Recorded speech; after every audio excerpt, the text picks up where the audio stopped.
জেন্টসরা এত সুন্দর করে শাড়ি হ্যান্ডেল করে আর আমি মিলেনিয়ালস হয়েও শাড়ি পরলে সবসময় মনে হয় যেন কি একটা পরে আছি, যেন 10 কিলো আলুর বস্তা নিয়ে ঘুরে বেড়াচ্ছি। বিয়ে বাড়িতে শাড়ি পরে যায় না, খাবারে মন লাগে না, বসতে ইচ্ছা করে, সারাক্ষণ শাড়ির দিকে মন পড়ে থাকে। আর শাড়িটা খোলার পর সে যে কি অসম্ভব চরম একটা শান্তি অনুভব করি, আর কিছু বলার নেই। আলমারিতে মিনিমাম 1000খানা শাড়ি ব্লাউজের কালেকশন ঠোসা, পরেছি কটা ভগবান জানে। এই গেট রেডি উইথ মি যদি না থাকতো একটা শাড়িও ভাঙতাম না। তো শাড়ি কিনতে ছাড়ি না, শাড়ি কিনতে হবে, কিন্তু পরলে যেন গায়ে জ্বর আসে। শুধু শাড়ির কথা বলবো কেন, 5 বছর আগের কেনা, 5 বছরে 5 বারও পড়েছি কিনা সন্দেহ।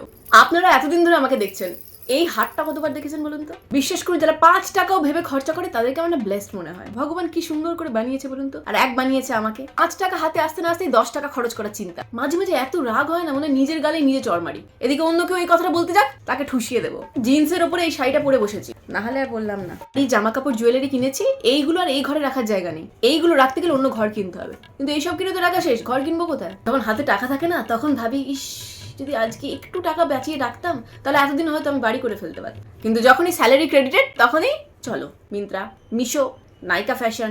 এইগুলো আসলে আমাদের দোষ না, জানেন তো। এই যারা অনলাইন শপিং সাইটগুলো চালু করছে তাদের দোষ। ওরা তো কামাচ্ছে আর খরচা হচ্ছে আমাদের। ভাবছি নাইকা আর মিন্ত্রার একটা ফ্র্যাঞ্চাইজি নেবো, পাওয়া যায়? পাওয়া গেলে জানাবেন তো।